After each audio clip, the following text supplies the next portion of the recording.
tidak memperpanjang berima, marilah kita mulai aja yang selanjutnya, yaitu ceramah Ustadz oleh Maulana Ahmad Farhan Al-Hafiz. Pada Bapak, waktunya kami persilakan.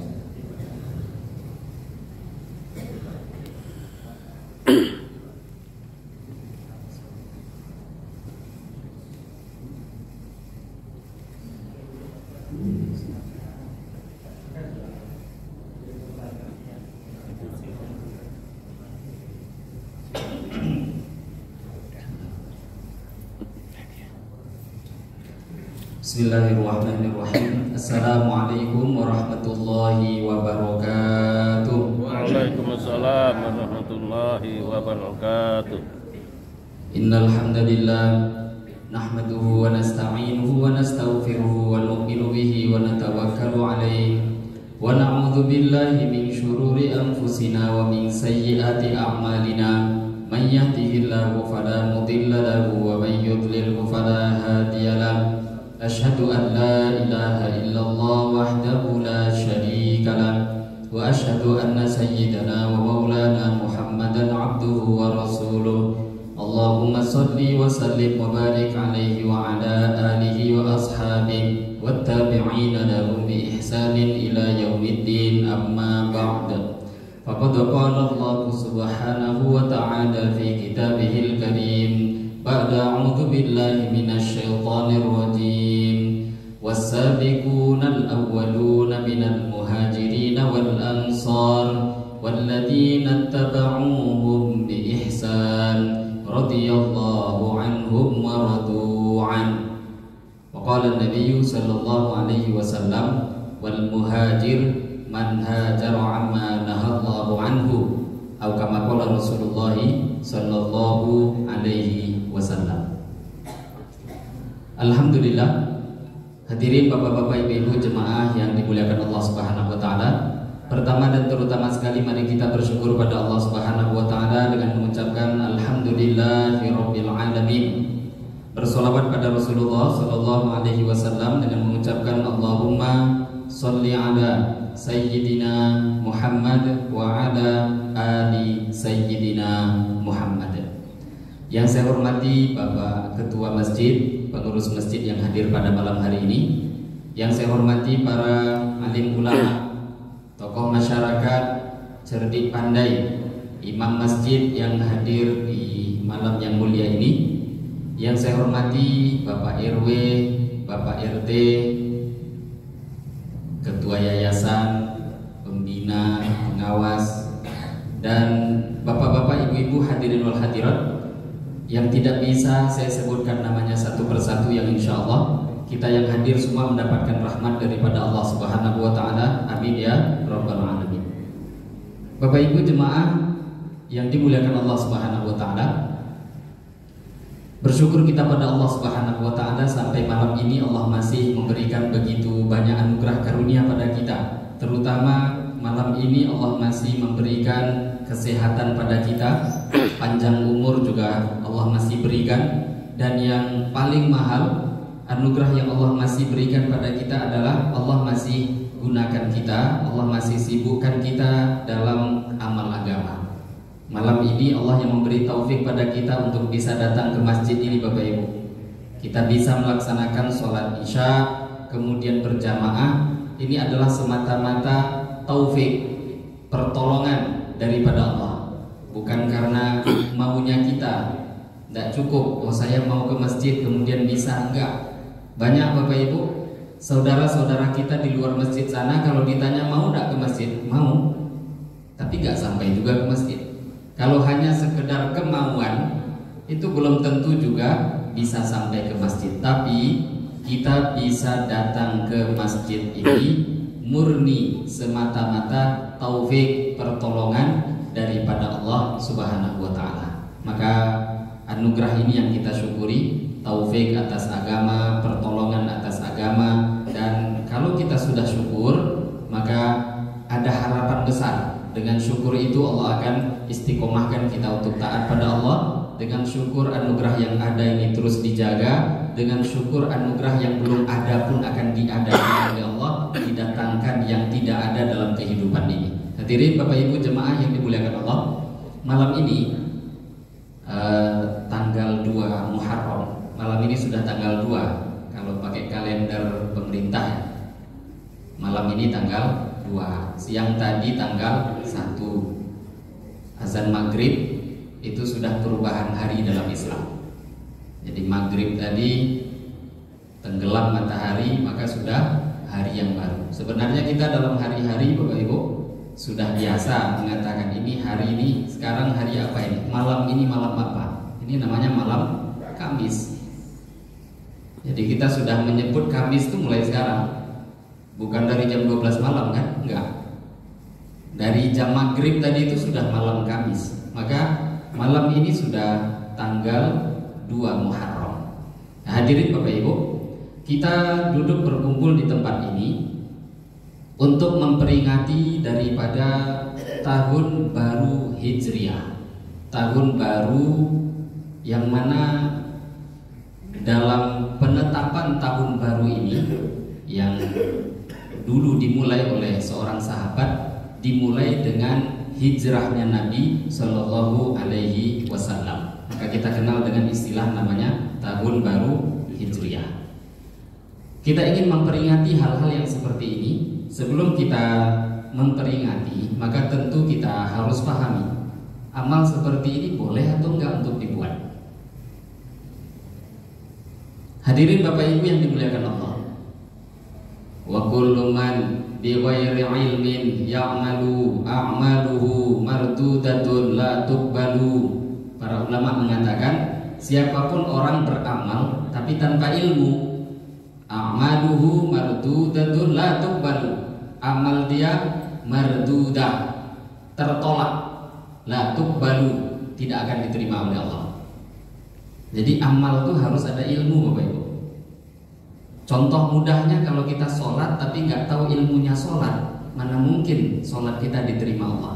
Ada orang sholat tapi cara ruku nggak tahu, cara sujud nggak tahu, ketika berdiri apa yang dibaca nggak tahu, ilmunya sholat dia nggak tahu. Kira-kira sholatnya bisa diterima atau tidak? Nggak akan diterima. Ada orang mau zakat tapi ilmunya zakat nggak tahu. Bagaimana mungkin dia mau membayar zakat lah dia ilmunya zakat nggak tahu ini sudah wajib atau belum? Kalaupun wajib berapa yang mau dikeluarkan? Setelah itu ke siapa diserahkan? Lah itu dia nggak tahu semua. Kira-kira zakatnya bisa diterima atau enggak? Nggak akan diterima Allah. Contoh mudahnya kalau sudah wajib haji. Kalau ada orang belum pernah haji, belum pernah umroh, pergi dia ke Mekah tapi nggak mau ikut manasik haji. Manasik haji itu kan belajar haji. Kira-kira ada orang mau berangkat haji tapi nggak mau belajar manasik haji, apa yang dia buat nanti di sana Bapak Ibu? Ya bingung. Pasti salah hajinya. Orang yang pergi haji tapi nggak belajar bab haji, tidak mempelajari haji itu bagaimana caranya, dipastikan hajinya nanti nggak bisa dan tidak akan diterima oleh Allah. Maka amal semuanya. Wa kullu man bi ghairi ilmin ya'malu a'maluhu mardudatun la tuqbalu. Siapapun orang yang beramal tanpa ilmu, maka amalnya tertolak, nggak akan diterima oleh Allah. Maka kita buat acara seperti ini harus kita pahami dulu, boleh atau tidak.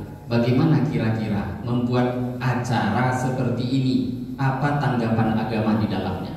Dan nanti Bapak Ibu, bukan hanya peringatan tahun baru Hijriah, ada nanti di antara kita yang buat peringatan Maulid Nabi, memperingati kelahiran Nabi. Nanti ada lagi namanya peringatan Isra dan Mi'rajnya Rasulullah Sallallahu Alaihi Wasallam, nuzul Quran, turun Quran. Nanti memperingati nuzulul Quran, buat lagi acara. Boleh nggak buat acara-acara seperti itu? Hadirin Bapak Ibu, zaman ini di sekitar kita ada orang-orang yang mereka itu mutasyaddid, ekstremis, radikal dalam agama, merasa paling benar. Maka apa siapapun orang selain mereka salah. Kalau kita mengatakan sebahagian ulama melarang dan ada ulama yang membolehkan, itu masih enak dengarnya. Apa hukumnya baca kunut waktu sholat subuh? Lah ustadz yang betul-betul dia berilmu, maka dia akan nukil pembahasan ini dengan jujur. Maka dia akan katakan, dalam 4 mazhab ulama berbeda pendapat. Imam Malik dan Imam Syafi'i mensunnahkan kunut subuh, tapi nanti Imam Abu Hanifah dan Imam Ahmad bin Hambal mengatakan kunut subuh tidak sunnah. Nah, selesai. Akhirnya kan orang jelas. Tapi ada di zaman ini enggak, dia sudah punya satu pendapat mengikuti, maka dia akan klaim hanya itu dan dia akan sebut yang lain salah. Maka banyak kalian, Ustadz apa hukumnya kunut subuh? Maka dia katakan bid'ah. Nah, selesai, itu enggak ada lagi pembahasannya. Kalaupun dia katakan bid'ah, sebenarnya itu enggak salah, tapi ditambahkan bid'ah menurut Imam Ahmad. Akhirnya kita kan yang di belakang dia, yang duduk di bawah tuh faham, oh ustadz ini pengikut mazhab Hambali, kan selesai masalah. Tapi kalau dia katakan bid'ah aja, nah itu masalah besar, karena dia tidak mengakui ikhtilaf atau perbedaan pendapat yang terjadi di kalangan para alim ulama. Lah ini zaman, sebenarnya bukan zaman ini saja, dari dulu, cuma selalu dimunculkan kembali sampai zaman sekarang. Nah sekarang ini kita duduk berkumpul di masjid ini mau memperingati daripada tahun baru Hijriah. Lah memperingati hari besar Islam ini, bagaimana tanggapan para alim ulama? Dalam Al-Qur'an Allah Subhanahu wa taala berfirman, "Wa dzakirhum bi ayyamillah." Allah sampaikan, wahai Muhammad, ingatkanlah mereka dengan hari-harinya Allah. Hari-harinya Allah itu apa maksudnya dalam Quran? Para ulama mengatakan yang dimaksud dengan hari-harinya Allah, jadi Nabi menyuruh umat ini diingatkan, tentu dari mulai sahabat, wahai Muhammad, ingatkan umat ini dengan hari-harinya Allah. Apa yang dimaksud dengan hari-harinya Allah?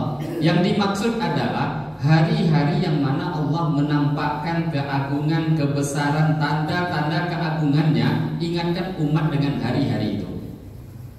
Nah, jadi memperingati hari-hari bersejarah itu memang perintah Allah yang ada dalam Quran. Kalau ditanya memperingati tahun baru Hijriah, malah nggak jumpa. Mana dalilnya memperingati Maulid Nabi, malah nggak jumpa. Tapi perintahnya ternyata lebih umum daripada itu. Kalau satu jadi sempit. Perintahnya kita disuruh mengingatkan, Nabi disuruh mengingatkan umat ini untuk memperingati, mengingat-ingat hari-hari yang mana Allah menampakkan kebesarannya di hari itu. Apakah ada hari-hari yang lebih besar, melebihi seperti contohnya hari yang mana Allah datangkan Nabi Muhammad ke dunia ini? Apakah itu bukan hari yang besar? Namanya Maulid Nabi. Ada hari yang mana terjadi satu amal besar di kalangan umat ini. Nah, ini yang mau kita bahas. Namanya amal hijrah. Bapak Ibu, tahun baru Hijriah, penetapan kalender Islam itu bukanlah adanya di zaman Nabi. Tidak. Zaman Nabi belum ada kalender Islam. Jadi kalau mau dikatakan,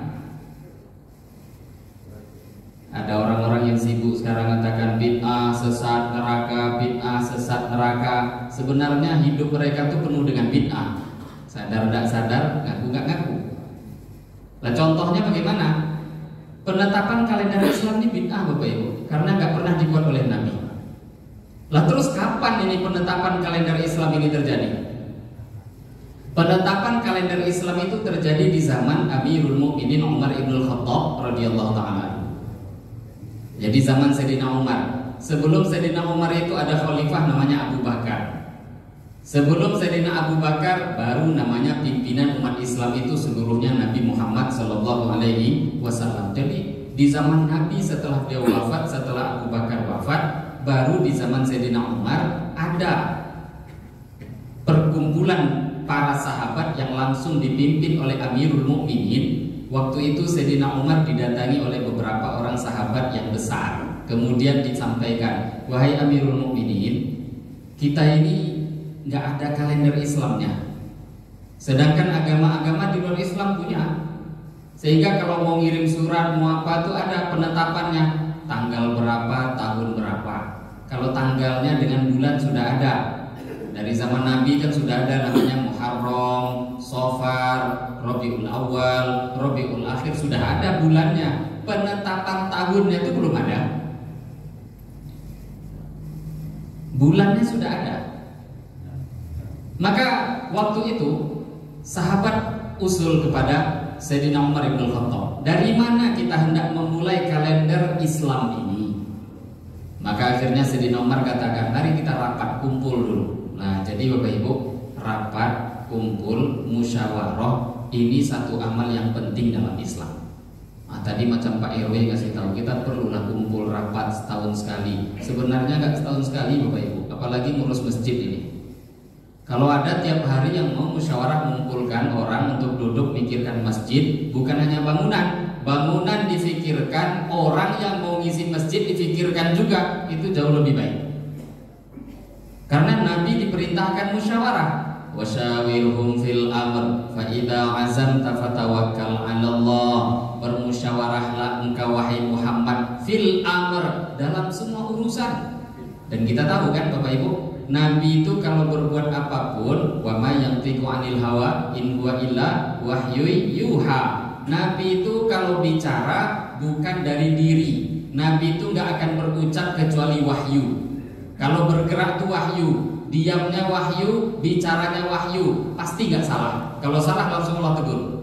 Lah Nabi saja yang dibimbing wahyu, tetap Allah katakan wasyawirhum fil amr. Apa-apa musyawarah kata Allah. Disuruh musyawarah dengan sahabat. Orang yang dibimbing wahyu saja musyawarah, apalagi macam kita yang tidak langsung dapat wahyu. Musyawarah itu jadi lebih penting. Kenapa Nabi musyawarah walaupun dibimbing wahyu? Untuk memberi kepada umat ini satu amal yang besar, bahwa dengan musyawarah itu kalian akan dibimbing oleh Allah. Fa idza azamta fatawakkal 'alallah. Dan kalau sudah diputus dalam musyawarah, dalam rapat, nah jangan ada suara sumbang di belakang. Apa yang disepakati kerjakan bersama-sama. Tawakal pada Allah, nggak boleh katakan kok seumpama usul saya diterima. Dah, itu dari setan. Fa idza azamta fatawakkal 'alallah. Kalau sudah rapat memutuskan satu kesepakatan bulat, tawakal, sudah amalkan. Ya selagi nggak melanggar agama. Kalau melanggar agama itu lain bab. Nah, hadirin Bapak Ibu, Sayyidina Umar bin Khattab akhirnya musyawarah. Dalam musyawarah beliau pun tanya pada para sahabat yang ada pada waktu itu, usulnya mulai kalender Islam dari mana? Maka sahabat banyak yang memberikan usulan. Satu orang sahabat mengatakan, usul kalau bisa kalender Islam ini dari tahun lahirnya, awal mula Nabi lahir, kita tetapkan itu tahun pertama. Nah, Sayyidina Umar tanya, alasannya apa?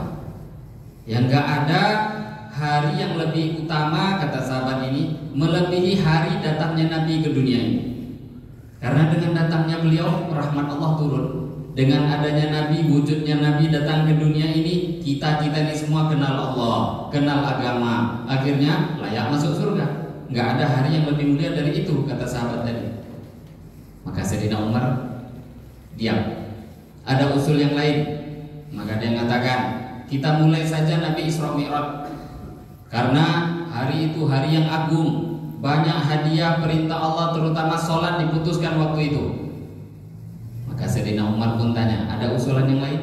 Sampai singkat cerita ada satu orang sahabat usul, kalau begitu sebaiknya menurut saya, sebaiknya tahun baru Islam mulainya itu adalah dengan hijrahnya Nabi Sallallahu Alaihi Wasallam. Maka beliau pun tanya, apa alasannya?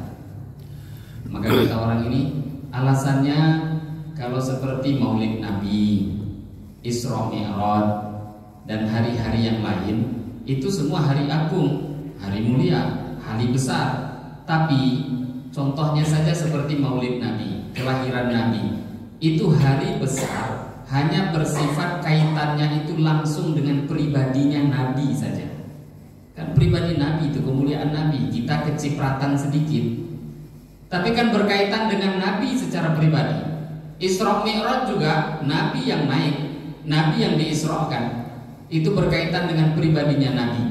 Lah, kalau hijrah itu bukan amal sembarangan.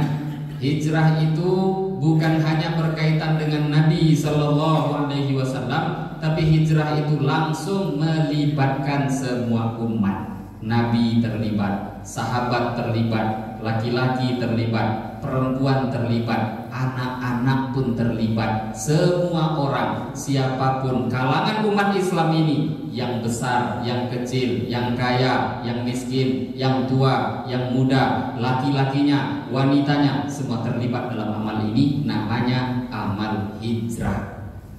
Nah, karena ini melibatkan semua umat, maka umat pun merasa memiliki daripada hari ini, yaitu hari hijrahnya Rasulullah Shallallahu Alaihi Wasallam. Akhirnya ketok palu, kata Sayyidina Umar, ya kita putuskan tahun awal mula penghitungan tanggal 1 tahun pertama Islam diputuskan dimulai dari hijrahnya Nabi Muhammad Sallallahu Alaihi Wasallam.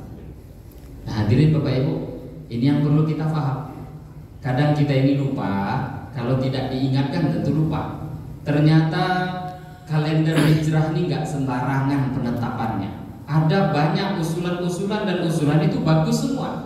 Entah seumpama diputuskan mulai lahirnya Nabi, mulai Isra dan Mi'raj dan hari-hari lainnya. Tetapi ternyata penetapan ini karena melibatkan seluruh kalangan umat di zaman itu, siapapun. Karena kita tahu Bapak Ibu, kalau sudah hijrah zaman Nabi, waktu itu maknanya orang itu bisa miskin mendadak. Zaman Nabi ya. Ketika orang-orang sahabat ada di Madinah, di Mekah, kok mereka mau pindah ke Madinah, itu namanya miskin mendadak. Karena kalau punya tanah ditinggal. Punya rumah ditinggal. Hartanya ada, harta ditinggal. Bahkan kalau istri gak mau hijrah, istri pun dah ditinggal. Suami gak mau hijrah, suami pun ditinggal. Anak gak mau hijrah, anak pun ditinggal. Orang pada waktu itu kok punya kesiapan ingin ikut Allah dan Rasulnya, itu miskin mendadak pada waktu itu juga. Nah, hadirin Bapak Ibu yang dimuliakan Allah, kemudian di muqaddimah tadi saya telah bacakan satu ayat Al-Quran. Was-sabiqunal awwaluna minal muhajirin wal ansar walladzina tabauhum bi ihsan radhiyallahu anhum wa radu'an. Orang-orang yang mereka ini terdahulu dan awal mula masuk Islam, kata Allah. Siapa itu orang terdahulu yang awal mula masuk Islam? Minal muhajirin wal ansar, yaitu golongan muhajirin dan golongan ansar. Hadirin Bapak Ibu yang dimuliakan Allah, adanya golongan dua ini, dua kelompok. Banyak hadis, banyak ayat Al-Quran yang melarang kita membuat kelompok-kelompok. Yang ada itu hanya muslim, kelompok gak baik. Lah, kelompok yang dipuji dalam Al-Quran itu apa? Dua ini.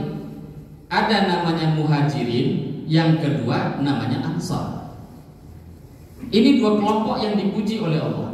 Dan kelompok ini tidak akan ada Bapak Ibu kalau tidak ada hijrah.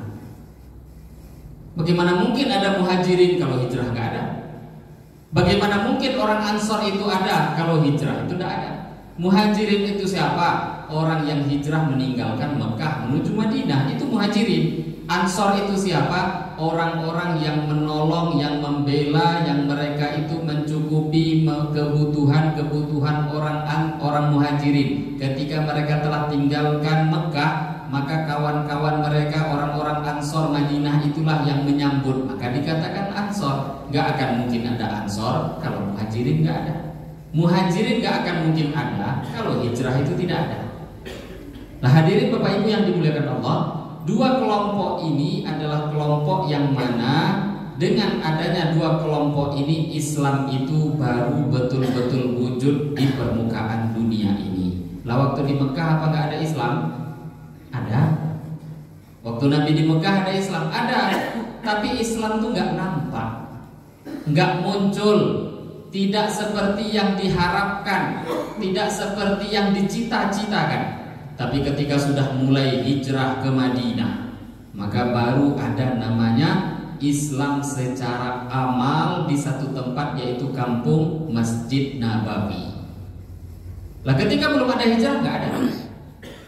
Hadirin Bapak Ibu yang dimuliakan Allah, maka kita dengan peringatan tahun baru Hijriah ini, Allah Subhanahu wa Ta'ala mengingatkan kita dalam Al-Quran, ayat tadi surat At-Taubah, mau memberitahu kepada kita bahwa dalam hidup ini kita selaku umat yang mulia baginda Muhammad Sallallahu Alaihi Wasallam, kalau ingin hidup selamat dunia sampai nanti di akhirat, pilihannya hanya dua. Kalau nggak jadi muhajirin, jadilah ansor. Nggak ada pilihan yang lain. Karena ayat tadi nggak putus di tengah jalan. Wassabiqunal awwaluna minal muhajirin wal ansor. Orang yang awal mula terdahulu masuk Islam dari kalangan muhajirin, kalangan ansor. Allah lanjutkan ayatnya, walladzina tabauhum bi ihsan, dan orang-orang yang mau mengikuti mereka dengan baik. Jadi di akhir ayat setelahnya Allah katakan radhiyallahu anhum wa radu anhu. Allah ridho pada mereka, mereka pun ridho pada Allah. Jadi yang Allah ridho itu bukan hanya muhajirin, bukan hanya ansor, tapi orang yang mau ikut muhajirin dan orang yang mau ikut ansor, mereka itu pun juga akan diridhoi oleh Allah sampai hari kiamat. Nah tentu pengikut yang paling dekat itu namanya tabi'in, setelahnya tabi'ut tabi'in. Tapi siapapun di antara umat ini yang mau ikut muhajirin, yang mau ikut ansor, mereka juga akan dapat ridhonya Allah Subhanahu wa Ta'ala. Nah kita ini mau berpikir itu sekarang, mau sukses, mau bahagia, ingin selamat dunia, ingin selamat akhirat, nggak ada cara kecuali ikut dua kelompok tadi, muhajirin atau ansor. Nah hadirin Bapak Ibu, bagaimana muhajirin dan ansor? Mereka inilah murid-muridnya Nabi Sallallahu Alaihi Wasallam di pesantren namanya Masjid Nabawi. Nah Nabi punya pesantren Masjid Nabawi, cuma namanya nggak pesantren. Waktu itu masjid sebagai pusat. Di sana Nabi Shallallahu Alaihi Wasallam mengajarkan kepada muhajirin dan ansor, sahabat itu, bahwa kalau orang-orang yang hasil hijrah tadi terbentuk kampung namanya Madinah adalah orang-orang yang semuanya mesti dakwah. Ini ciri-ciri orang muhajirin dan ansor. Dan Allah terangkan dalam Al-Quran, kuntum khairu ummatin ukhrijat linnas ta'muruna bil ma'ruf wa tanhauna 'anil munkar wa tu'minuna billah. Ciri-ciri orang-orang muhajirin dan ansor, pertama mau dakwah. Kalian umat terbaik yang dikeluarkan untuk seluruh manusia. Kenapa kalian jadi umat terbaik? Ta'muruna bil ma'ruf wa tanhauna 'anil munkar. Karena kalian mau mengajak pada kebaikan, mencegah daripada kemungkaran. Semua lapisan sahabat, kecil, tua, muda, mesti dakwah. Ini ciri-ciri sifat muhajirin dan ansor. Nah di antara yang Nabi didik ciri-cirinya orang muhajirin dan ansor hasil hijrah, di antaranya adalah mereka selalu mengutamakan ilmu.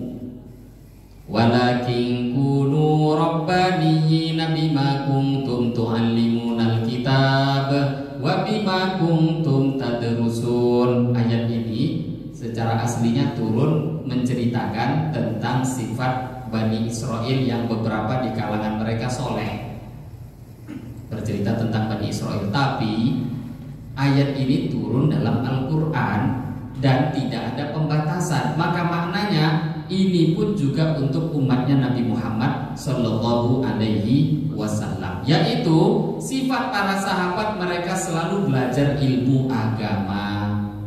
Lah, tempat-tempat yang menghidupkan kajian-kajian ilmu agama ini menunjukkan, melanjutkan, meniru-niru daripada muhajirin dan ansor. Nah, ini penting Bapak Ibu, kajian agama perlu dihidupkan. Kita sekarang ini gara-gara nggak mau ngaji, akhirnya amal-amal kita yang dibuat disalahkan orang. Ketika disalahkan orang, bingung. Gara-gara nggak mau ngaji, giliran buat zikir selepas sholat dikatakan bid'ah, bingung. Giliran buat tahlil, ada kerabat, keluarga meninggal 3 hari buat yasinan, 40 hari buat yasinan, 1 tahun buat yasinan, dikasih tahu mana dalilnya, bingung, akhirnya ditinggalkan. Gara-gara nggak tahu dalilnya, pertama dulu buat amal ini, buat amal itu. Ada orang dia pun baru juga hijrah, baru sholat kemarin sore, cuma berani bilang bid'ah, bingung. Di mana masalahnya? Karena kita tidak mau meluangkan waktu untuk ilmu. Lah sahabat beda. Mereka berada di sekitar Nabi. Nabi mereka ambil manfaat termasuk ilmunya Rasulullah Sallallahu Alaihi Wasallam. Maka sifat di antara ahli Madinah hasil hijrah tadi, mereka selalu meluangkan waktu untuk ilmu. Kemudian sifat para sahabat lagi dari hasil hijrah itu, para sahabat semuanya mesti ahli ibadah, ahli zikir, ahli ibadah semua. Kanu qalilan minal laili ma yahjaun wa bil ashari hum yastaghfirun. Ini nerangkan sifat sahabat. Para sahabat itu malam mesti meluangkan waktu untuk tahajud. Bahkan sahabat tidurnya sedikit, tahajudnya panjang. Wa bil ashari hum yastaghfirun. Waktu sahur itu sebelum subuh, yastaghfirun, mereka istighfar mohon ampun pada Allah. Nah ini sifat-sifat muhajirin dan ansor. Nah ini yang mau diterapkan dengan mengingat daripada tahun baru Hijriah. Ternyata sahabat itu semuanya ahli ibadah, ahli zikir, meluangkan waktu untuk taat pada Allah. Nah juga yang tidak kalah penting, sahabat itu mereka semuanya ahli khidmat, ahli daripada mendahulukan haknya orang lain, berakhlak yang baik, mendahulukan hak-haknya orang lain. Sahabat itu bukan pembantu, tidak, tapi suka membantu orang. Hadirin Bapak Ibu, satu kali Nabi pernah mengirim satu pasukan. Maka ketika Nabi Shallallahu Alaihi Wasallam mengirim pasukan kecil, isinya hanya beberapa puluh orang, maka pimpinan daripada pasukan tadi takjub dengan satu orang. Malam hari tahajud panjang-panjang, baca Qur'annya luar biasa, amalnya siang hari, malam hari luar biasa. Sampai kawan-kawan di pasukan tadi semua takjub dengan orang ini. Maka pulang pasukan itu, mereka pun ceritakan bagaimana hebatnya amal orang itu pada Rasulullah. Ya Rasulullah, kami punya kawan luar biasa, amalnya hebat. Maka Nabi SAW diam. Nabi diam. Tapi setelah itu Nabi tanya, siapa yang menyiapkan makannya, siapa yang menyiapkan minumnya, siapa yang membantu keperluannya? Maka sahabat mengatakan, kami ya Rasulullah, yang bantu untuk persiapan makannya, minumnya, yang mempersiapkan keperluannya kami. Maka kata Nabi Sallallahu Alaihi Wasallam, kullukum khairum minhu, kalian semua jauh lebih baik dari dia. Yang bagaimana tidak? Coba bayangkan kata Nabi, kalau kalian nggak ada yang menyiapkan makannya, bisa dia ibadah dengan nyaman. Kalau nggak ada yang menyiapkan keperluannya, bisa dia sholat malam tuh panjang-panjang. Amal khidmat, melayani umat, membantu keperluan orang lain, ini sifatnya para sahabat radhiyallahu ta'ala anhum ajmain. Nah cuma sayangnya sekarang amal ini banyak diambil ibu-ibu. Nah, jadi ibu-ibu luar biasa ya. Kalau dulu Sayyidah Aisyah radhiyallahu ta'ala anha beliau mengatakan, kana Rasulullah sallallahu alaihi wasallam fi mihnati ahlihi. Ini kata Sayyidah Aisyah nih. Kata Sayyidah Aisyah, Nabi itu ikut sibuk di dalam urusan-urusan rumah tangga. Ada bapak rumah tangga di sini? Kan enggak ada. Yang ada tuh kan ibu rumah tangga katanya. Padahal Rasulullah, kata Sayyidah Aisyah, sibuk mengurusi bahagian, membantu urusan rumah tangga. Kenapa? Lah memang itulah kehidupan Nabi dalam rumah tangga. Nah hadirin Bapak Ibu, apakah kita tidak mau niru Nabi seperti ini kemudian kita merasa menjadi orang paling mulia? Tidak. Makanya dalam satu hadis Nabi Shallallahu Alaihi Wasallam mengatakan, gara-gara satu amal Allah memasukkan surga itu 3 orang. Gara-gara satu amal 3 orang yang masuk surga. Gara-gara sedekah. Sedekah 1, maka yang masuk surga itu 3. Yang pertama kata Nabi, pemilik harta, suami. Yang kedua, istri yang membantu memasak makanan. Yang ketiga, pembantu yang mengantarkan makanan. Nabi mengajarkan pada kita bahwa amal agama nggak akan bisa kalau tidak ada gotong royong. Itulah keluarga. Suami dia akan usaha sehingga harta uang ada. Istri kalau memang di rumah, maka dia yang mempersiapkan makan, minum, bahkan seperti tadi kalau ada sedekah. Kemudian selepas itu ada yang ngantar, mungkin kalau dia punya pembantu. Nah kalau langsung ngantar kan tidak semua orang mampu. Gara-gara satu amal sedekah Allah masukkan surga 3 orang. Nah hadirin Bapak Ibu, maka di sini amal khidmat, amal melayani umat itu adalah amal yang besar, dan amal ini merata hampir di amalnya seluruh para sahabat radhiyallahu taala anhum ajmain. Hadirin Bapak Ibu yang dimuliakan Allah, di waktu Nabi Shallallahu Alaihi Wasallam ada kejadian perang Khandaq. Perang Khandaq, ada perang yang mana dikenal dengan nama perang Khandaq atau perang Ahzab. Ketika Nabi berada di Madinah, maka waktu itu orang-orang musyrik Mekah bersekutu dengan orang-orang beberapa kabilah-kabilah yang belum beriman pada Allah, masih kafir.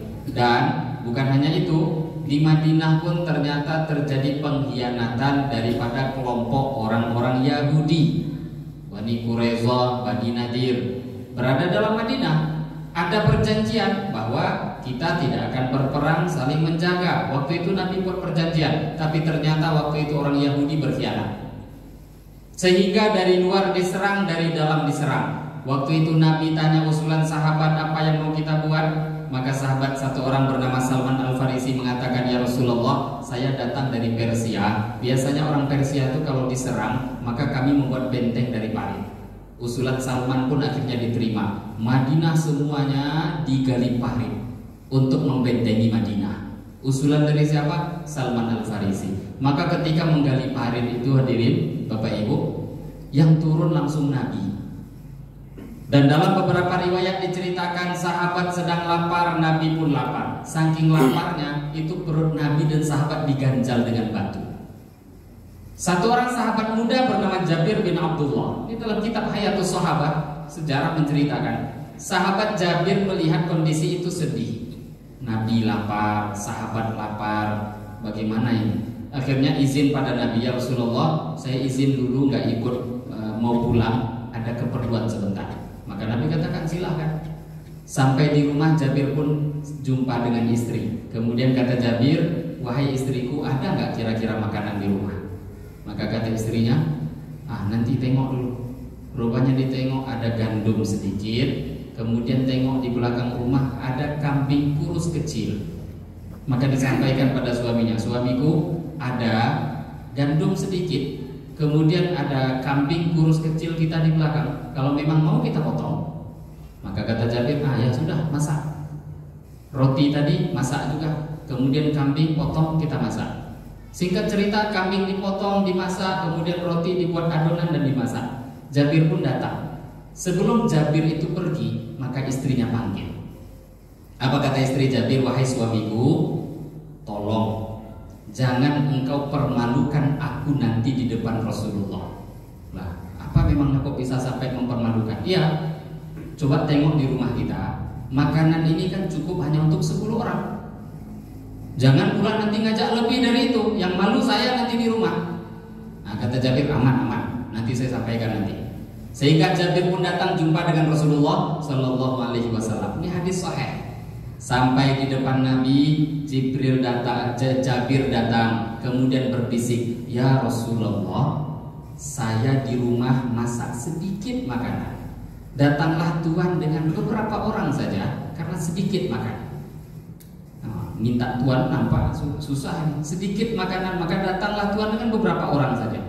Maka Nabi balik bertanya, apa yang kau masak? Ada sedikit tepung, kemudian kambing kecil kurus, paling ya 10 orang bisa makan. Ada tapi makanannya ada. Maka Nabi Shallallahu Alaihi Wasallam langsung berdiri.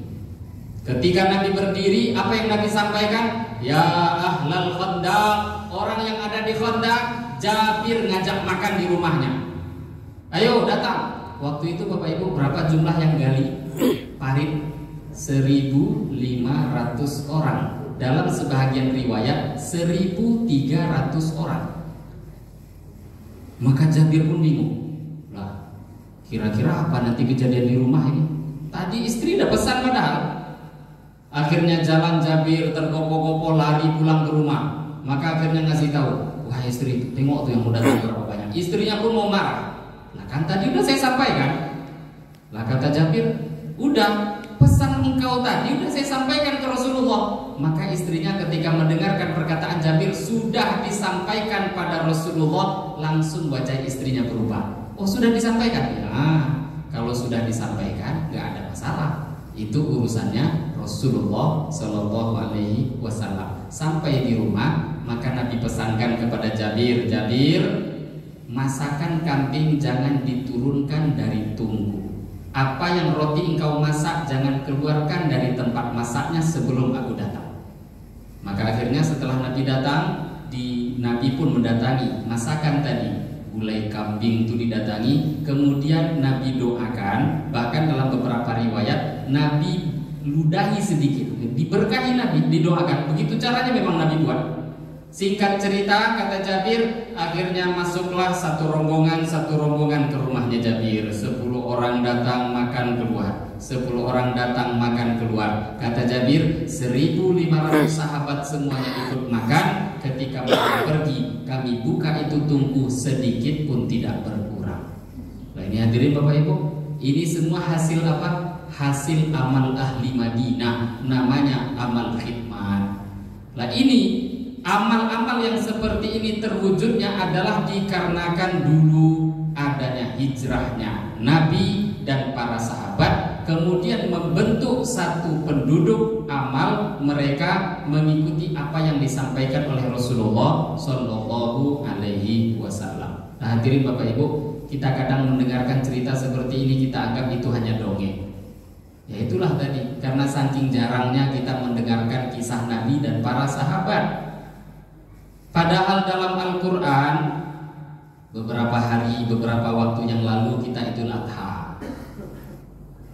Idul Adha itu kan punya kisah yang begitu panjang Bapak Ibu.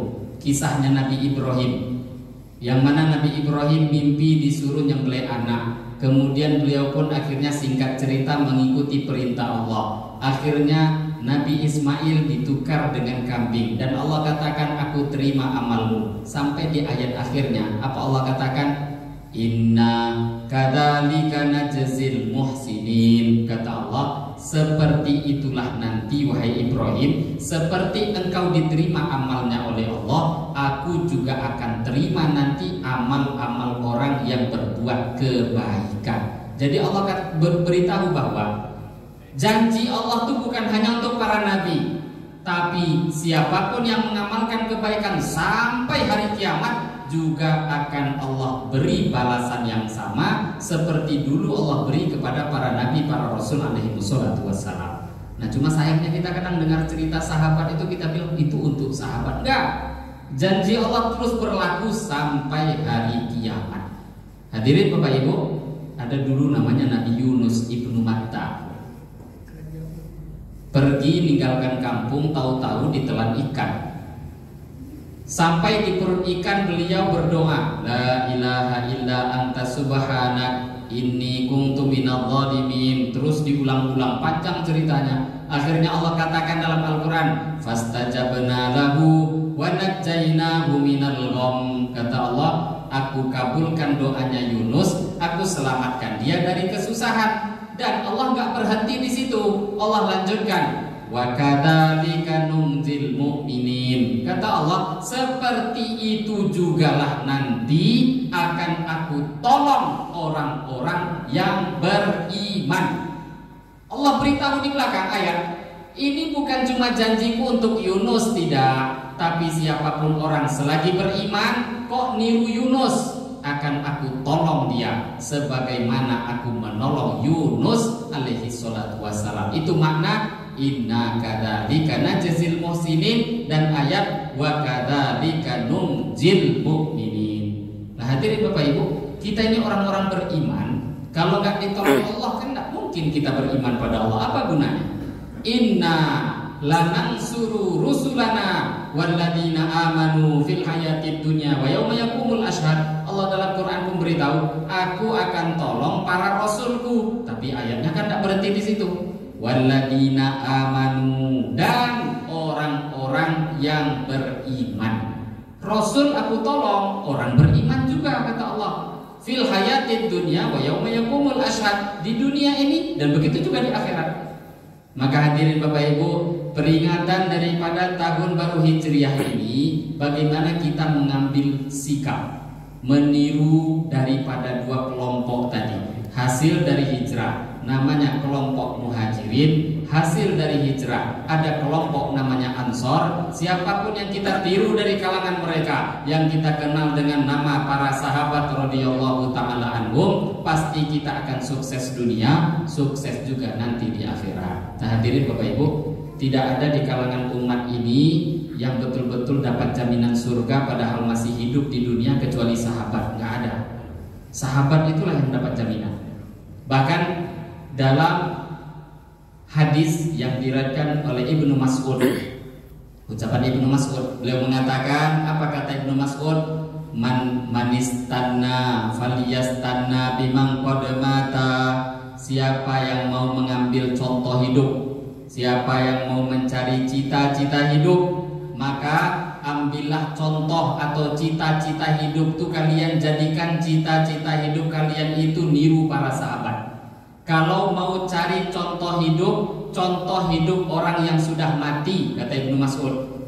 Lah, kok orang yang mau mati ditiru? Ya, fa innal hayya la tu'manu alaihil fitnah. Karena sesungguhnya orang tuh kalau masih hidup itu belum ada jaminan selamat daripada fitnah. Mungkin kita sekarang ada senang nengok ada siapa kok soleh kali, luar biasa amalnya, bagus, kita baik sangka pada dia. Tapi kalau kita katakan dalam hati, ya Allah saya mau jadi cita-cita hidup saya mau jadi dia, jangan. Belum tahu kan dia ada jaminan surga apa enggak. Matinya pun seperti apa kita nggak tahu. Berapa banyak orang luar biasa di awal tapi tahu-tahu innalillahi amalnya di akhir. Kata Abdullah bin Mas'ud, kalau mau mencari contoh hidup, cita-cita hidup, jangan jadikan orang yang masih hidup jadi cita-cita kita. Jangan, karena orang yang masih hidup belum ada jaminan. Lah kalau mau contoh-contoh, jadikan cita-cita hidup orang yang sudah mati.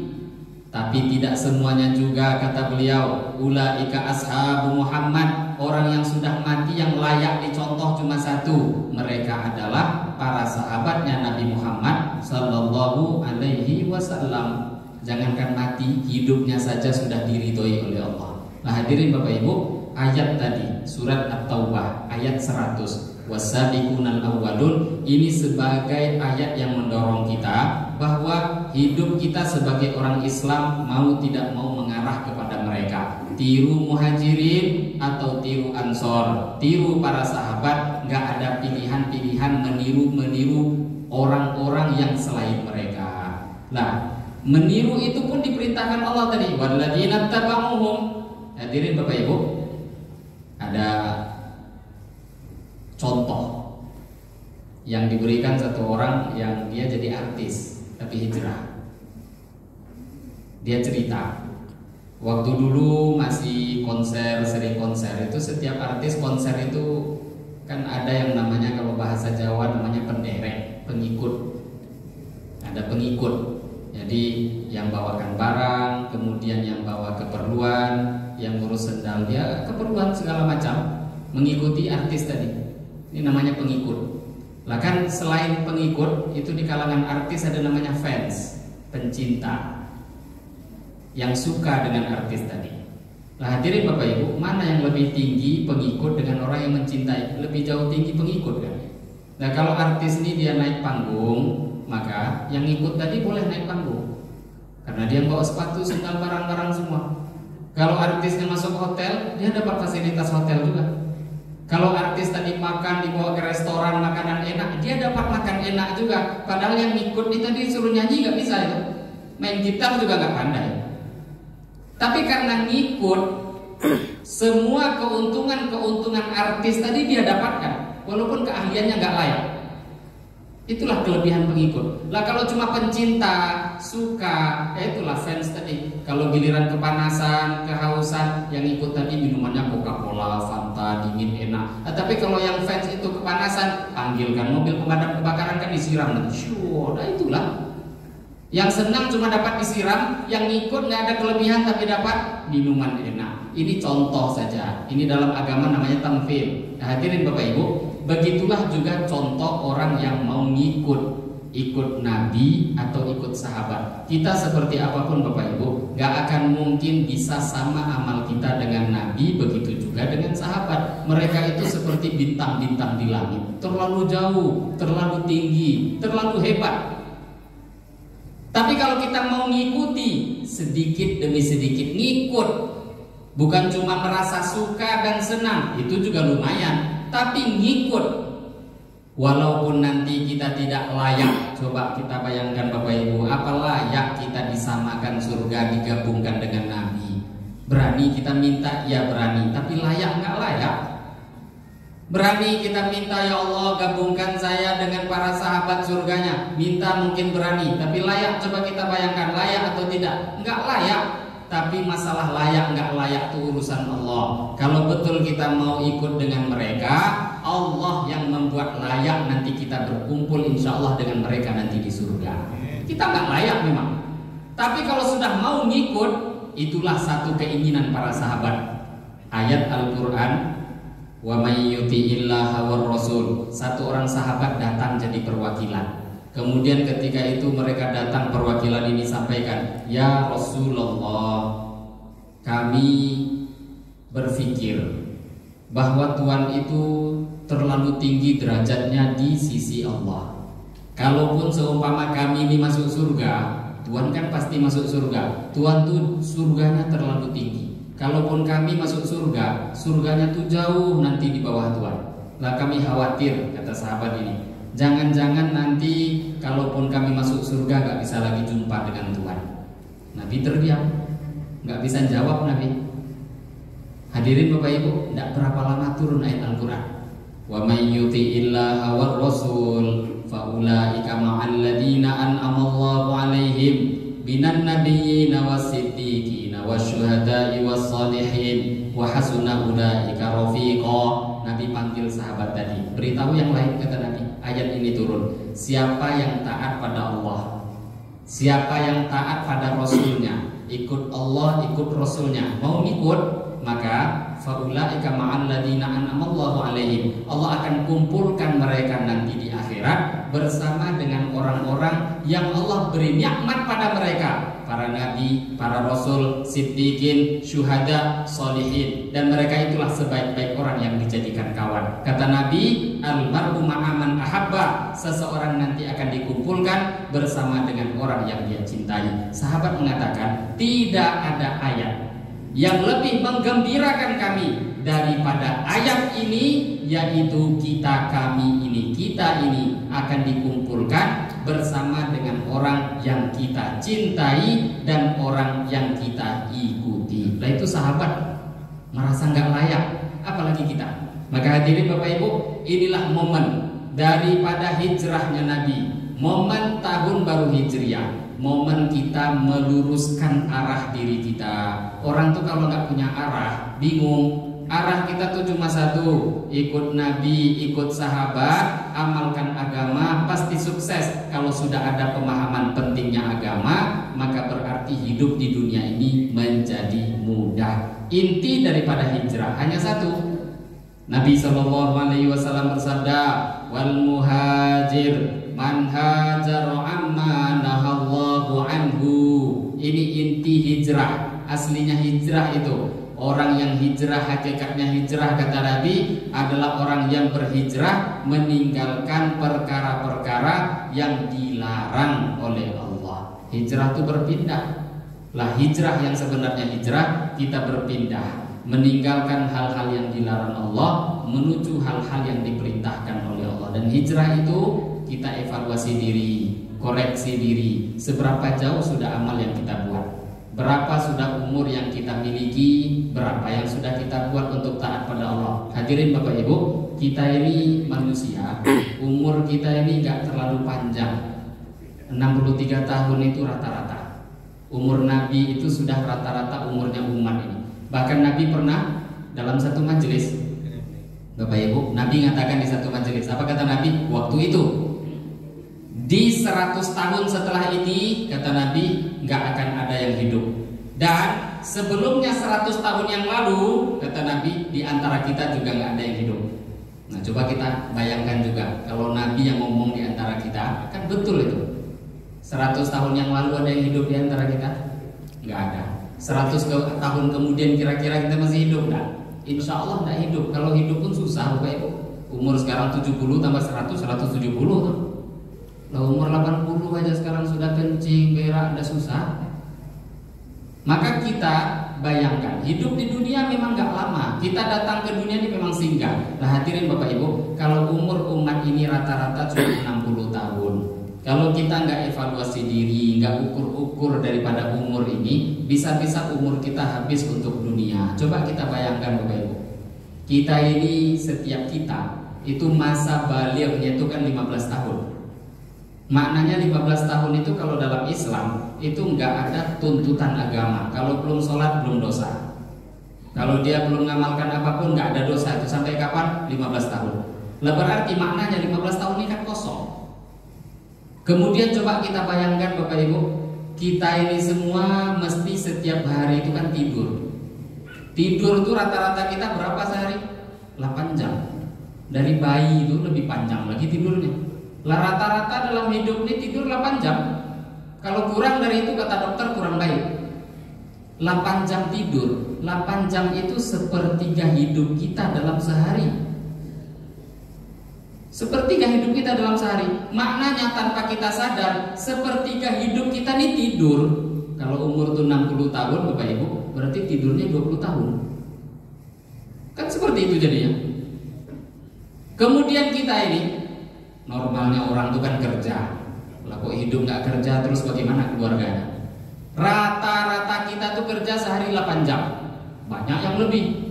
Kalau pergi ke kota besar, Pekanbaru ini kota besar, tapi Jakarta kan lebih besar. Pergilah ke Jakarta. Itu ada yang kerjanya 10 jam sehari, ada yang 15 jam sehari, ada yang lembur 20 jam kerja, 4 jam saja istirahat.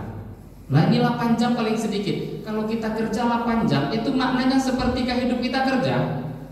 Kalau anak kecil nggak kerja, berarti bermain 8 jam. Habis 8 jam itu sepertiga hidup Bapak Ibu. Maknanya kalau umur orang tuh 60 tahun, berarti sepertiga hidup dia, ada yang kerja, ada yang main, itu 20 tahun sudah habis. 20 tahun untuk tidur, 20 tahun untuk kerja, 15 tahun masa baligh. Berarti berapa itu totalnya?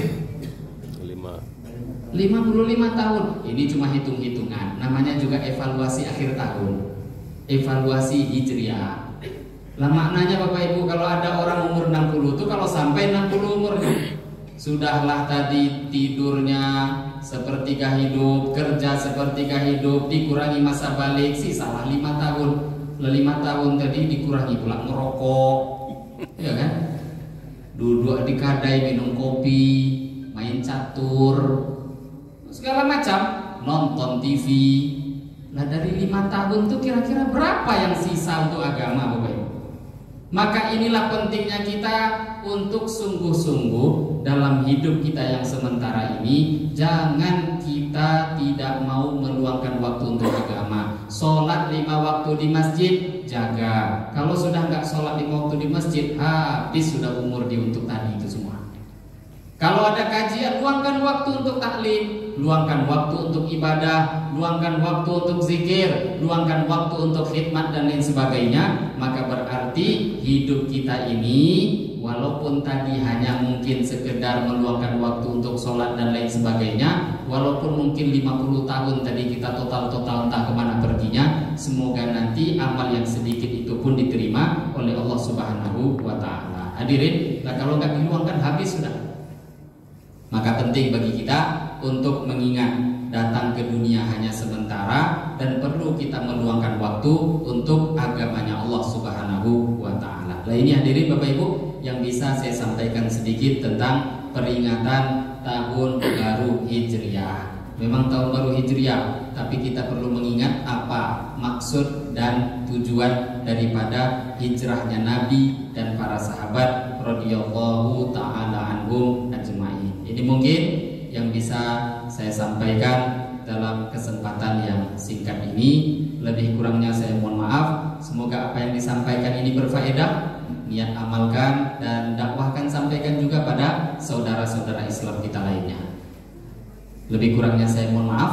Mari kita tutup majelis ini dengan doa kafarah majelis. Subhanakallahumma wa bihamdika asyhadu an la ilaha illa anta astaghfiruka wa atubu ilaik. Wabillahi taufiq wal hidayah. Wassalamualaikum warahmatullahi wabarakatuh. Waalaikumsalam warahmatullahi wabarakatuh.